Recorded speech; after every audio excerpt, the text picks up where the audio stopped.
All right, let's get to our next guest. We're celebrating 7-6 Day, Sixer Day on the calendar. And joining us, one of our hometown heroes who's gone on to do big, big things at ESPN, our man, Kevin Negandhi, joins us on the Comcast Business Hotline. Kev, what's up, my brother? What's up, cuz? Yeah, good to talk to you, buddy. I hope everything's well. I hope the family's safe and healthy. Yeah, you too, man. What's it been like up there? Surreal.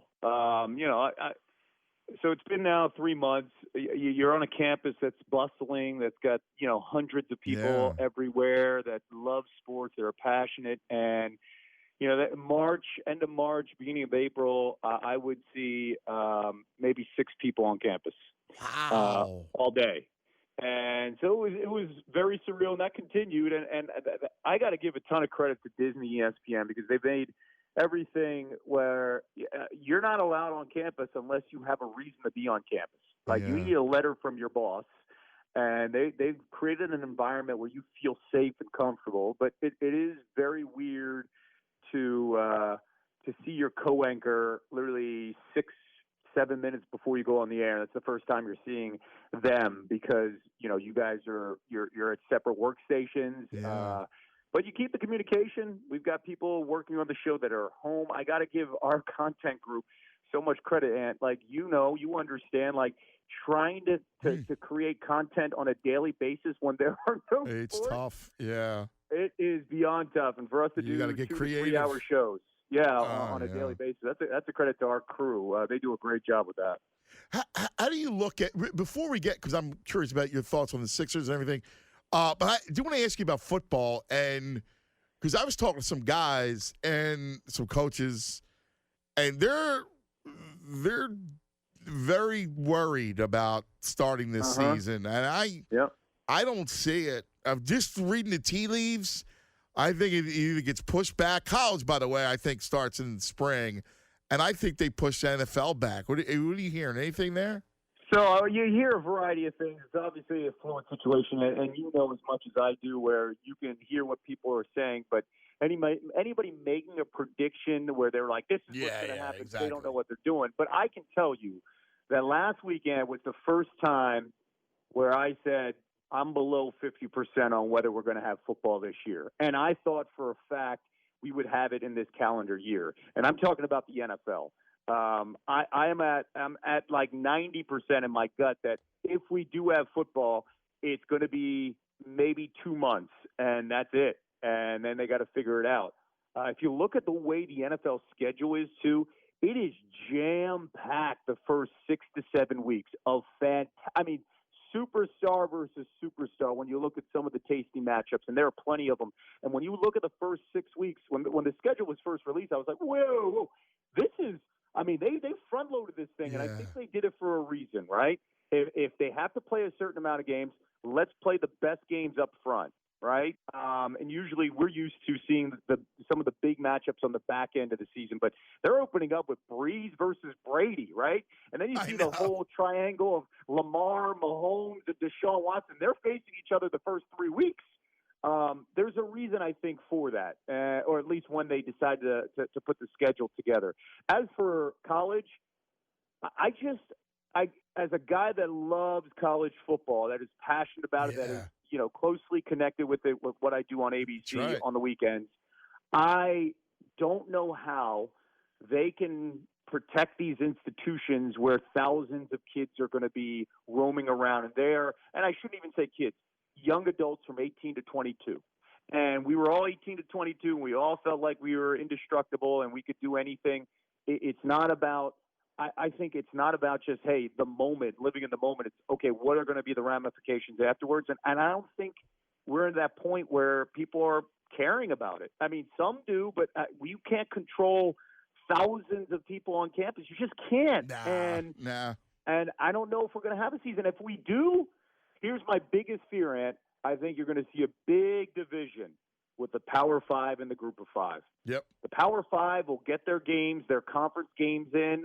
And if that's maybe a 6 to 8 game schedule, I don't know what you're going to say to the Group of Five and all the other smaller schools and how they're going to try to figure it out when it comes to travel, logistics, justification, the cost.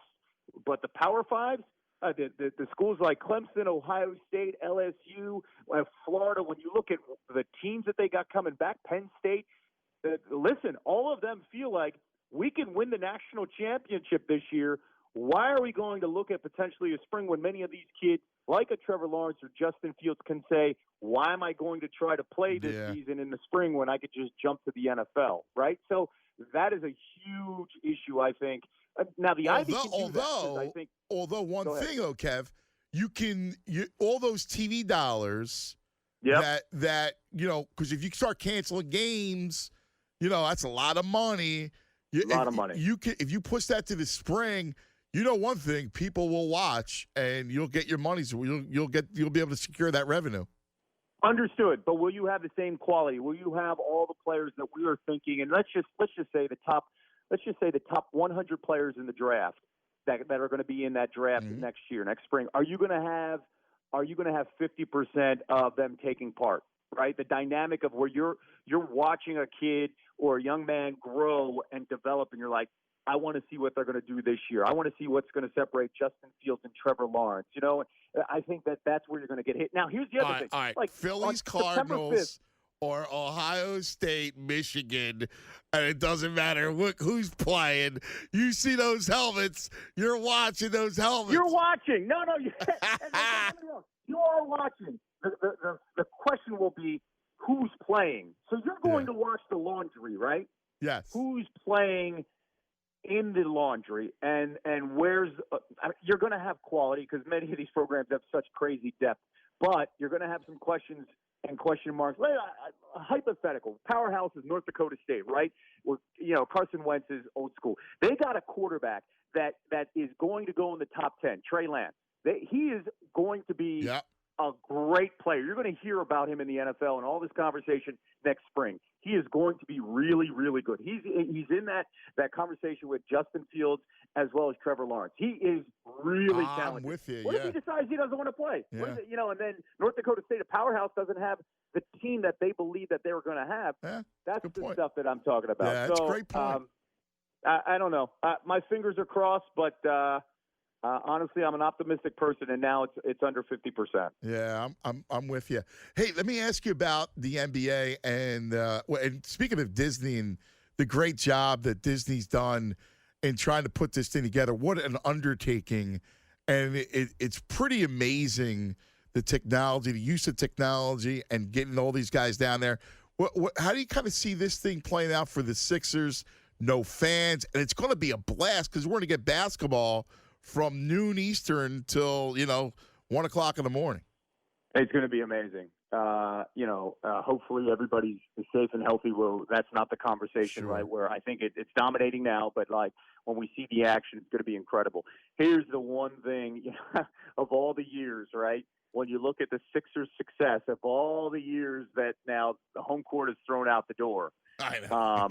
And that shows that shows some of the deficiencies of this team, where they need sometimes a home crowd to get motivated. Now you don't have that, so there's no excuse. Hey, neutral court every day. Let's figure it out. I think the Sixers are probably that wild card team in the East. You got Ben healthy back, which I love. They needed Ben with his back now 100%, and Brett Brown giving the green light. There's no excuses for this team. Personally, we know the talent that's on the court. We all know the talent. They've got to figure out the chemistry. And Tobias made a reference to it last week. And if you're down there, you've got nowhere else to go. You've got no worries about outside distractions. Maybe this is the bubble that they could figure it out in the East. Because I'll tell you one thing, Giannis ain't playing around, Ant. Giannis is next level. Yeah. And we need to see these two young stars in Philadelphia go next level. And I believe they have that. Yeah, I believe they have that drive to be next level. And I think the Sixers are that wild card in the East. And so, I know the jockeying for that fifth seed, we open up against the Pacers. And, here's the thing. It doesn't matter where they are seated. Just get in and play well right now because you don't have that home court. You don't have to worry about it. Do you now want to face the Bucks in the second round? I don't think so, right?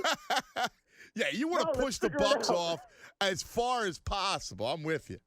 Yeah, so I'm excited, man. I really am about this team. I think the window. Go figure too that the sidetrack here when you're talking about those small windows to play well. The Phillies on a 60-game schedule.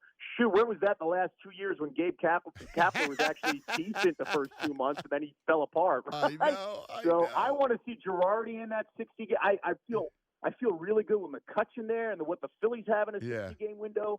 Like, I'm excited about what's in front of us. How about the Flyers? Yes. They were rolling before it. Now, can they pick up that chemistry where they were in the spring? It should be really good the next 2 to 3 months. Let's just all hope we wear masks and make sure that we have football in the fall. Oh, amen, brother. Amen. You are the greatest. You really are. What a treasure. We love you, Kevin. We love you. And I appreciate it. Be safe, okay, pal? You too, man. Great catching up with you. And awesome. Can't wait to come back down there and we'll talk. Please, let's get together. We love it. The great Kevin Negandhi on the Comcast business. Anthony Gargano, weekdays from 10 to 2